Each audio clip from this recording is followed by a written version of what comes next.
So, hello everyone, thank you very much for being here.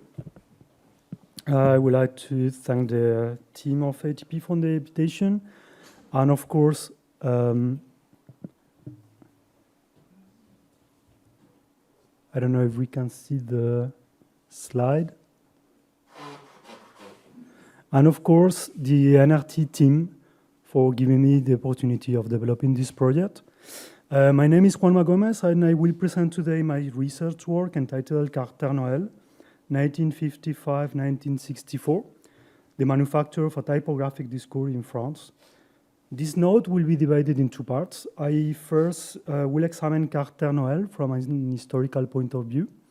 And secondly, we will see how this work can be considered and edited through a digital humanities perspective. The starting point of this project is the corpus formed by the 14 special issues of the magazine Caractère, published between 1951 and 1964. The aim is to examine the creation through the magazine of a space for discussion on typography and graph design, looking at both the text published and the design, as well as the influence on the development of visual culture in France. The Caractère editorial adventure starts in 1949 with a regular series published bi-monthly. In the first number, Caractère explicitly establishes the link with older professional publications, such as the Journal de l'Imprimerie, which goes back to 1876, and its successor, the Bulletin officiel, published between 1900 and 1940. The interesting thing of this publication is that from 1912, the editorial structure of the Bulletin officiel is enriched with design examples, typographic layouts, and color reproductions illustrating the technical possibilities and graphic trends of the time. The publication of a special Christmas issue in December is worth noting. These special issues contain long text, but also large series of inserts with the printed word produced by the graphic industry. They form both a selection of varied examples and a showcase of their skills and expertise, creating very large volumes running over 300 or 400 pages. Back to Caractère, between 1941 and 1950, Maximilien Vox directs the regular issues. Vox is a well-known figure in the professional field, an illustrator, good engraver, typographer, graphic designer, but also a writer, an editor, and a publisher. And within Caractère, he will play a dual role, that of editor-in-chief and art director. This aspect reveals the interaction between the theoretical articulation of a graphic thought and its visual expression. The point of view of Maximilien Vox is at the center of the project, first highlighting the principles of the Graphie Latine movement, and then publishing the work of the Rencontre de Lure, the famous annual professional gathering in the south of France. The Graphie Latine movement follows a set of principles and theories that influenced the circles of graphic design in France in this period. Very early on, the first important texts related to the movement appear in Caractère. They promote the calligraphic gesture, the expression of the hand, the return to ancient forms, the vignette, and the typographic ornament. The Graphie Latine also explores the materiality of the letter through wood cutting, stone engraving, and embossed typography. These ideas find an important echo in France, but also in southern European countries, such as Italy or Spain.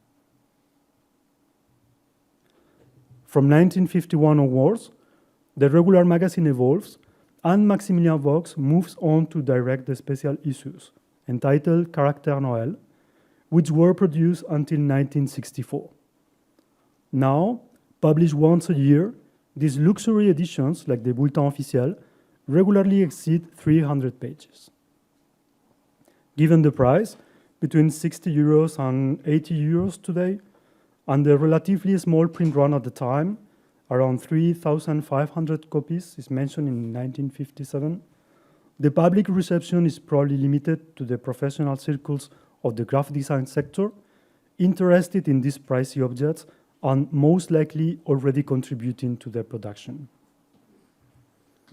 In Caractère Noël, the line that separates the edited content from the more independent work provided by the industry slowly disappears, and the issues are progressively composed with original graphic material based on the layouts designed and transmitted by Maximilien Vox. Richly illustrated, the publication shows a rich palette of typographic forms, reproduction techniques, paper references, and printing processes. The ability of Vox to organize the contents and to supervise the efforts of the graphic industry to produce its own layouts is key. As he notes, no advertisement space can be bought and no contribution is paid. From this position, Maximilien Vox promotes some of the principles he wanted to see followed. As with choix, choice, the controversial text of the art director Paul Iribe, published in 1930 and quoted several times, this entails a rejection of the avant-garde, a nationalist position, and a suspicion towards the evolution of industrial techniques. Prescribing a way forward, as here with the Recensement typographique in 1953, Vox offers models of possible uses and does not hesitate to bring back certain elements that are out of favor, such as the typefaces Cochin, Oriol, or Peignot. These forms take us back to the beginning of the 20th century, when French foundries concentrated on manual typesetting, whereas the United States, the United Kingdom, and Germany were producing new mechanical typesetting processes at the time.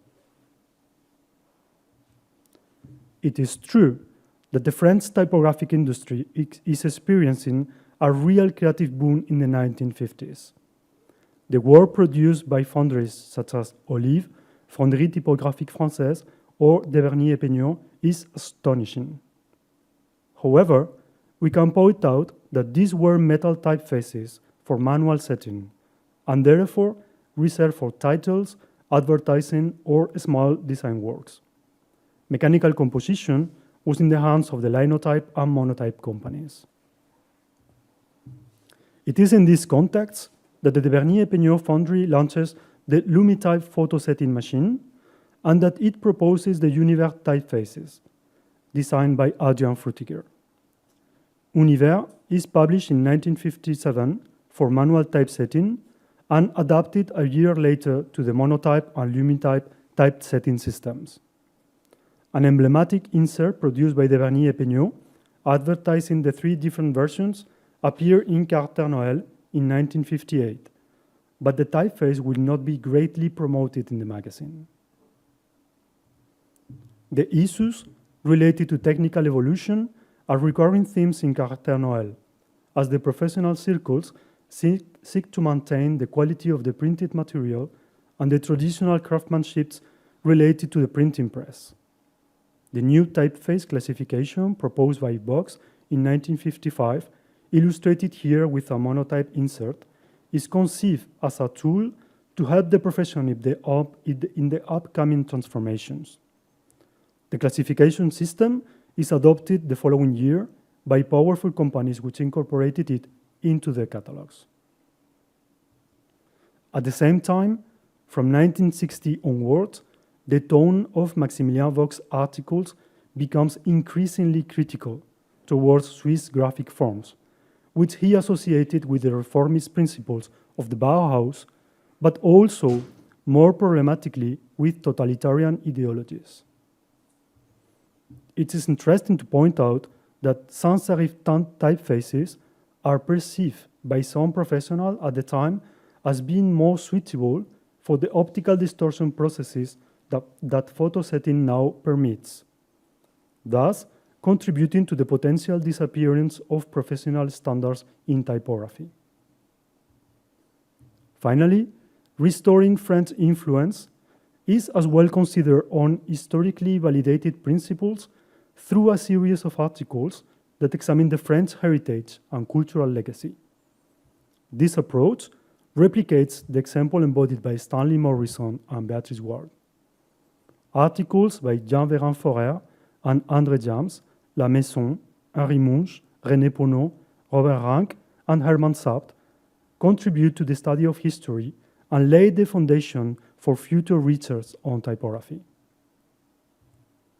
In the last few issues of Caractère Noël, the number of pages is gradually reduced and the space given to typography slowly disappears.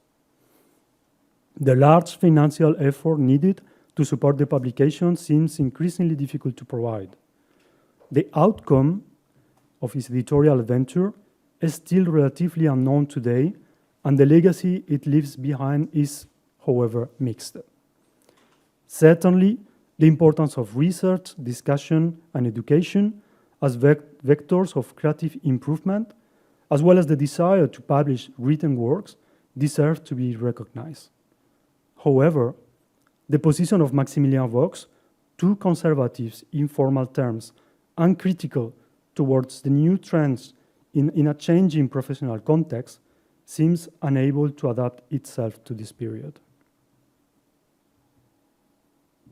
The influence of the Graphie Latine movement can later be found in figures such as Ladislas Mandel or José Mendoza. In the context of the creation of the ANCT, Atelier National de Création Typographique, which will later become ENRT, the influence of Mandel and Mendoza is illustrated by the different approaches they had to the practice and teaching of typography compared to those of Peter Keller, who became director. The typographer Franz Jalot evokes the words of Keller, who declared at the time in relation to this tradition, rather than speaking of French typography, I would prefer to speak of good typography.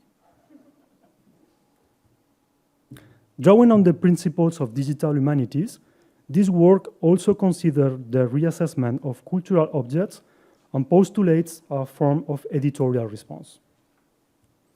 Contextualizing this material can help us understand the singularity of Caractère Noël within a history of graphic design. At the same time, the perspective of the digital humanities allows us to explore the possibilities of its mediation. So how can digital humanities enrich this editorial dimension? Under what conditions and with what kind of parameters? The aim is to find a way to present the publication, to give access to its contents and design, while meeting the requirements of a scientific work and remaining easy to use by any audience. The example of a spread from the publication illustrates how the information extracted from the magazine can create a dense quality of data and new possibilities of research. We can witness how graphic design and typography, printing techniques, and industrial references come together in the editorial space. Also, as we have seen, the publication is essentially composed of free contributions from the graphic industry. In this way, and in return, artists, authors, printers, paper manufacturers, typefaces, type foundries, and reproduction techniques are listed precisely for a period of 14 years. These inventories, which are very rare in the publishing world, make it possible to reconstruct an overview of the industrial landscape of the time. The information they contain generates a very large amount of data, helping us to trace the evolution of the graphic and typographic production techniques and the key figures in the industrial field, as documented in the magazine. For this project, the system used for structuring the data follows the model proposed by the TEI, Text Encoding Initiative, an international research project started in 1987 and managed by a non-profit consortium also involved in its development. The TEI language is widely used in social sciences, and it is independent from proprietary software. It also provides a framework that can be adapted to the needs of each project to set up a coherent and customized database. Another advantage is the multiple possibilities it enables for description, which allow different aspects of the textual material to be distinguished. I'm going to give you an example. In the corpus studied, the term peño may refer to members of the Peño family who are regularly mentioned. It may refer to text written by Charles Peño in the form of published articles, or to the Bernier Peño foundry, again, a potential result in a research. But Peño is also the name of the famous typeface designed by Cassandra in 1937, mentioned several times in the magazine. And again, the type forms are also used for text setting in Caractère Noël and can be identified in turn. Jacquenot, Escoffon, and many other cases are other examples where a multiplicity of aspects can be found, sometimes simultaneously.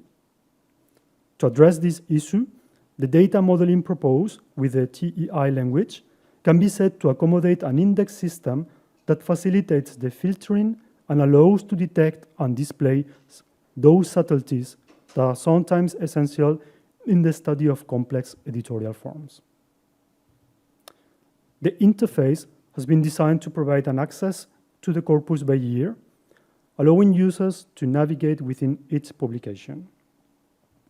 In order to preserve the interplay that the confrontation of sources produces, the editorial unit is determined by the spread. It is therefore possible to read the magazine through the sequence of double pages or to use the navigation bar which displays the flat plan. The textual content is recorded and accessible at the same time as its graphic form, and these two aspects are presented as inseparable. Secondly, in terms of ergonomics, various display functions are provided. They allow for navigation that sets the presence of the editorial structure on different levels. They also facilitate access to details, allowing precise observation of the qualities of the materials, identification of credits or details of micro-typography, for example. It is possible to return to the starting point at any time, bringing back all the information needed. The browsing feature also provides access to the plan by year and an overview of all pages in each volume. It is possible to use this visual configuration to see a particular page within the publication, but also data modeling can be used to reorganize the pages through the activation of a filtering system that displays the results of a particular research. In turn, the index shows the references in the publication and also allows searches to be made, which can then be refined using a set of additional parameters. The Marcel Jacquenot entry in 1951 can be limited, for instance, to the graphic designer's interview or focus on the Jacquenot typeface advertised by the Bernier Peño. The films are a visual archive of the video recordings of the documents being consulted. It is another way of showing the materiality of the object, enabling the viewer to observe the quality of a particular finishing technique or type of paper. The richness of the materials used and the complexity of the production and assembly processes carried out by Jacques Allais until 1961 and then replaced by Blaise Monod until 1964 can be restored in a certain way.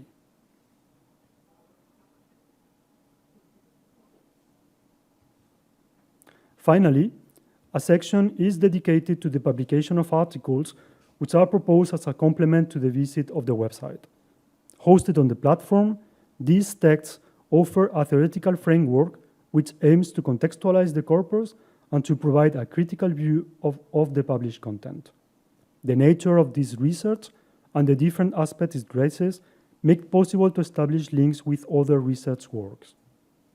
Thus, the editorialization of the interface creates a platform linking various projects and bringing complementary insights, original interpretations, and potential new perspectives. To conclude, I would like to point out that this prototype opens the door to an extension of the research work with the integration of additional elements and the connection of editorial projects. The professional press is an essential editorial activity in the development of the graphic arts. Going beyond the missions of collective organization and technical advice, it rapidly became an essential vector for the development of aesthetic trends. The nature of these publications, very different from books in terms of their periodical status and the coverage of current events, makes these platforms a privileged place for the shaping and exchange of ideas, for research and public debate. The result of an often collective work of selection, editing, and layout of information, it is also interesting to pay attention to the different editorial and writing practices carried out by professionals, reflecting the questions that historically run through the graphic design field. As in the case of Caractère Noël, considering these objects, let us reevaluate the deficit that some graphic design historians have attributed to the practice of writing in France among graphic designers and place this text once again in their editorial and formal context. Thank you very much.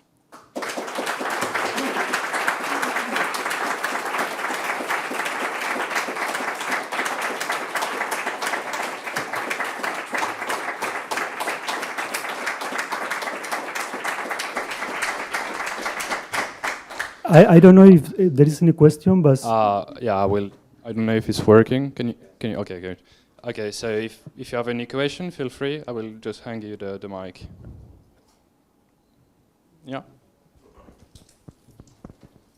It might be a bit, well, first of all, fantastic project. Thank you very much for the project, plus your very good presentation. Thank you. Secondly, I have a very nerdy question. There's the thing with Frutiger and Vox. They are both working for Peignot in a way, and they are not of the same view about many things, like sorting typefaces, for instance. So have you come across kind of more of information of how they fought each other and what Peignot's role was in that? I would be really curious about it. And if it's a topic for the coffee break, it's also good. Yeah, no, actually, from what I found, mostly in the Bibliothèque Fronet archive, there is not a lot from this period, but it's really interesting that Jacquenot is mentioned, Excophon is mentioned. Sometimes the relationships, difficult relationships with Excophon regarding the Rencontre de Lure are mentioned in the correspondence he had with some of the persons related to Lure. Nothing is said about Frutiger at all. And there is also another interesting thing is that when Maximilien Vox publishes the work of Frutiger in Caractère Noël, he is going to show woodcutting.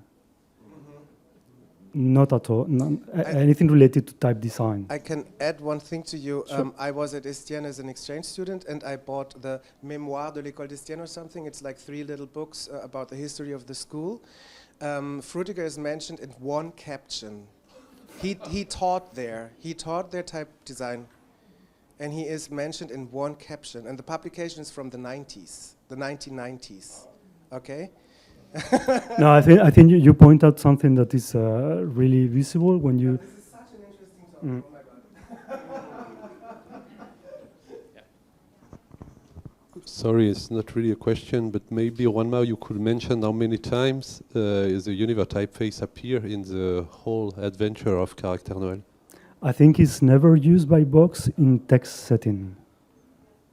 So when it appears what? Twice as for yes, advertising coming from the Vernier Peignot. Yeah. And at the time, Vox was involved in the Bernier Peignot, and it was the biggest project they launched at this exact period. So it's really... In this insert I am showing, there is a text from Maximilien Vox that seems commissioned by the Vernier Peignot, in which he introduces the Frutiger's character. And actually, he is presenting it as an outcome for the Graphie Latine movement.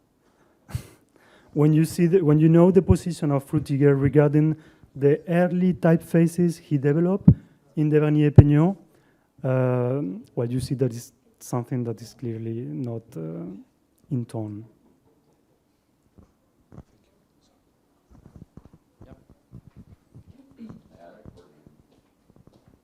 It goes on and on. There are people that think that like to classify universe as a humanist sense, which is completely just because the stroke contrast is a little bit higher than Helvetica, it is called humanist, you know. But the typeface is not humanist, and Frutiger wasn't a humanist either. So Yeah. it's not so. It goes on and on, you know. But he was not. He was a nice guy, Frutiger. But it does not mean that he was a humanist. think. Yeah. Actually, regarding what you mentioned, is that this could take us back to the 30s, in which French typographic industry was trying to create sans serif response to the typefaces that were produced in Germany. Some of them also a little bit more humanist in England as well. At the time, I think of Gilles. But so that's where I think Cassandra's typefaces could fit. The problem is that they were received in the market very coldly, and they didn't really have a great success in terms of distribution and use. So basically what happened is that they went to Germany to look for Futura that was distributed in France under the name of Europe. Can I add something? Sure.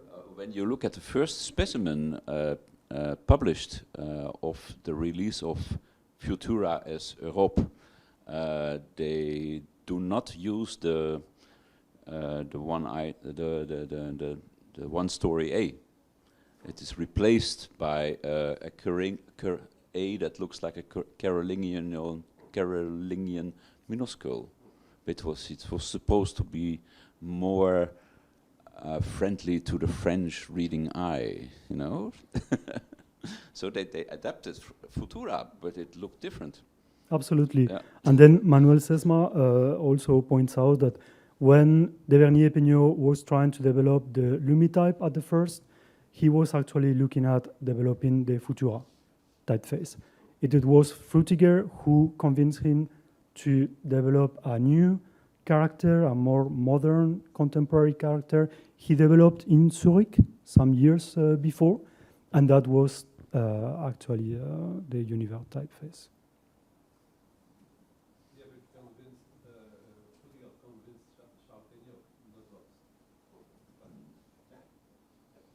Exactly. Okay. So I think it's over then. Thank you Is very no much. one- Thank you.